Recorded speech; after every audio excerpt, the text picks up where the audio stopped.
on a special Saturday edition of Swamp Creatures Podcast. I'm your host, Josh Halofka. We got our special guest with us tonight, right down here, Mike Maat. Thank you, Mike, for coming on tonight. We appreciate you. Oh my goodness, it's absolutely my pleasure to be in the swamp with you fellow creatures. What brought you into the Mises Caucus of the Libertarian Party?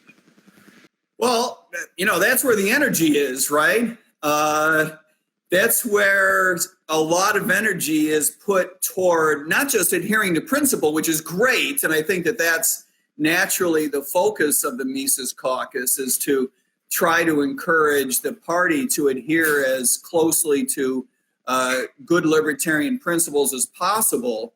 But the other side of the coin that I think we all need to commend the caucus for is that that's where the energy is in terms of recruitment.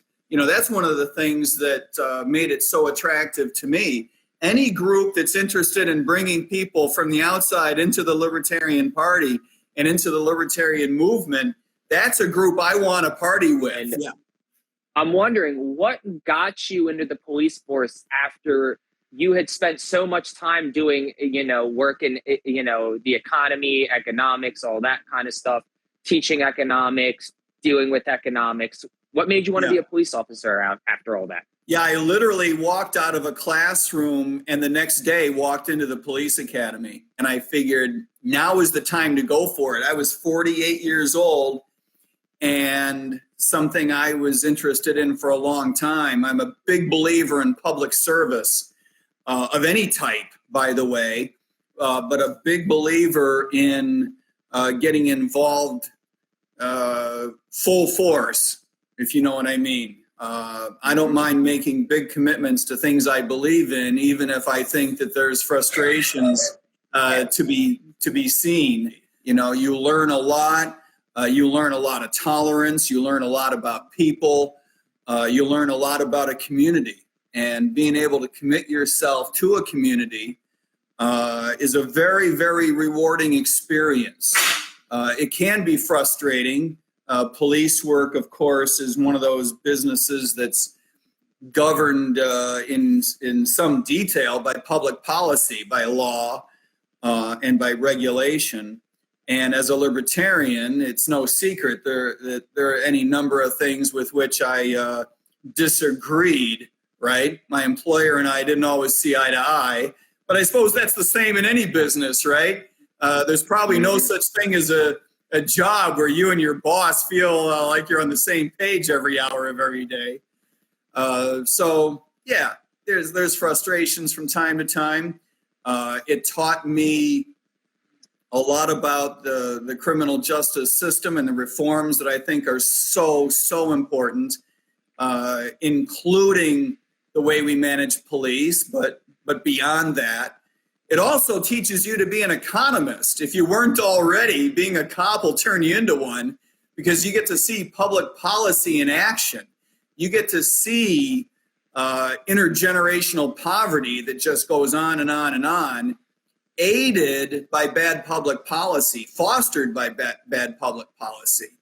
You learn, if nothing else, you learn that poverty, intergenerational, persistent poverty that families cannot escape from, is truly a political phenomenon. It is not something that would be predicted by free markets. It is something that's caused by government interventionism, and it's a real shame. We need to make police work more like other industries, more like other businesses, more like other jobs.